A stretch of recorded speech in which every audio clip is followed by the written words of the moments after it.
Here we are at City Arena Gym. Kasama natin ang ating best player of the game sa larong ito, Sir Gerald De La Cruz with 15 big points, 3 rebounds, and 1 steal.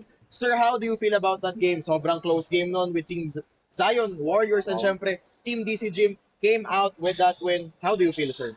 Siyempre, sobrang happy kasi buti yung last shot na tinira ko sa gitna pumasok.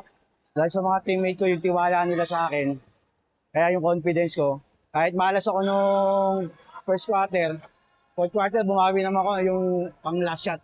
Finish shot na. So since nabanggit nyo naman, sir, ang dami yung crucial or notable shots, yung 3 points kanina, syempre yung pang lockdown na 2 free throws. Yes. What went through your mind shooting that shot kanina and syempre making it? Pero sabi lang naman ng coach namin, na tanggapin mo yung bola, let's dribble, papauling ka naman, and then i-shoot mo lang yung free throw para sa game natin. For sure win. Pandiin ba? Again, sir, congratulations. Baka meron kayong gusto i-shoutout. Binabati ko yung team Yeboy, and then kay Boss DC, and then kay Mike Diablo, and then sa pamilya ko, sa asawa ko.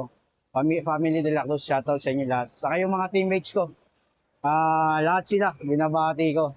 Kakain tayo ngayon. Ayun.